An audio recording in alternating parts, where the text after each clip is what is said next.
বন্ধুরা, আমি মানস বিশ্বাস দ্য বং ইন্সপিরেশন ইউটিউব চ্যানেলে তোমাদের সবাইকে স্বাগত জানাই। আশা করি তোমরা সবাই সুস্থ আছো এবং ভালো আছো। তা তোমরা ইতিমধ্যেই সবাই জেনে গেছো যে 2016 সালের যে primary, upper primary, group C, group D যত তোমাদের রিক্রুটমেন্টটা হয়েছিল তার টোটাল তোমাদের কিন্তু হাইকোর্ট থেকে 261 থেকে 81 পাতার একটা তোমাদের বড় যে রায় সেটা বার হয়ে তোমাদের 2016 সালের যত ভ্যাকান্সি ছিল, অর্থাৎ প্রায় 24,640টা ভ্যাকান্সি, তাদের সবাইকে কিন্তু বলতে গেলে তোমাদের চাকরি থেকে বরখাস্ত করে দেওয়া হয়েছে। তারপর থেকে তোমরা ইতিমধ্যে দেখতে পেয়েছো সবার ওএমআর প্রকাশ হয়েছে। ওএমআরে কার কেমন কীভাবে কোথায় ডিস্টারবেন্স আছে সেগুলো তোমরা দেখতে পেয়েছো। কেউ ওএমআর ঠিকঠাক ফিল আপ করতে পারেনি, সে চাকরি করছে। ইতিমধ্যে তোমরা দেখতে পেয়েছো যে কেউ ওএমআরে মাত্র 3টে গোল করেছে কিন্তু সে চাকরি করছে, কেউ 10টা গোল করে টপার হয়েছে। তাই এই সব কারণেই কিন্তু তোমাদের চাকরিগুলো বাতিল হয়েছে। এবার বিষয়টা হচ্ছে এর ভবিষ্যৎটা কী এবং এই রায়ে অ্যাকচুয়ালি কী বলা আছে, তোমাদের এখানে অনেক কিছু তোমাদের কিন্তু জানা উচিত। তা বিষয়টা হচ্ছে সবার প্রথমে তোমাদের এটাই বলা হয়েছে স্ট্রেট কাট, তোমাদের কিন্তু এই যে 24,640টা যে ভ্যাকান্সির যে তোমাদের শূন্যপদ বেরিয়েছিল তাদের সবার কিন্তু বাতিল হয়ে গেছে। যোগ্য প্রার্থী, অযোগ্য প্রার্থী, তাদের সবার কিন্তু যে চাকরি সেটা কিন্তু বাতিল হয়ে গেছে।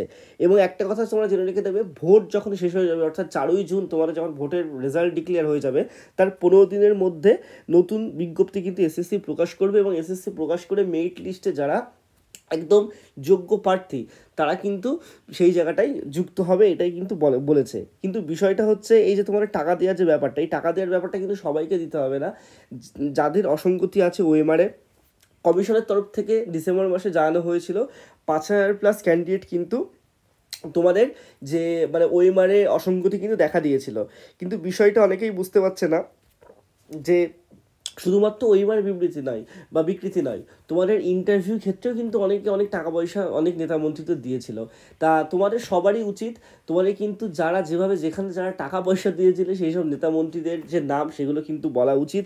এবং তোমরা অনেকেই দেখতে পেয়েছো যে অনেক চাকরি প্রার্থীরা নিজেদের ওইবার নিয়ে সুপ্রিম কোর্টে যাওয়ার কথা বলেছেন এবং অনেকেই এটার পক্ষে বিপক্ষে অনেক যুক্তি দিচ্ছে। কিন্তু অ্যাকচুয়ালি আমাদের পশ্চিমবঙ্গের ইতিহাসে এটা কিন্তু সত্যি একটা কালো দিন, ঠিক আছে? কারণ এইভাবে দুর্নীতি হয়ে যোগ্য যারা প্রার্থী, যারা সত্যি যোগ্য ছিল, তারা কিন্তু এতদিন চাকরি করার পর হঠাৎ করে কেউ যদি বলে 10 বছর পর যে বা 8 বছর পর তোমাদের চাকরিটা নেই, তাহলে সেটা কেমন লাগে? তা সেক্ষেত্রে তোমাদেরকে বলবো ধৈর্য ধরা ছাড়া কোর্টের যে রায় সেই রায়টা তারা মানতেই হবে। সুপ্রিম কোর্টে গিয়েও কিন্তু সেটা স্টে অর্ডার পরেও কোনো লাভজনক বেশি কিছু হবে না। তোমাদের এসএসসির নতুন কিন্তু যে বিজ্ঞপ্তি সেটা দিয়েই তারা কিন্তু সমস্ত কিছু রেকটিফাই করবে, ঠিক আছে?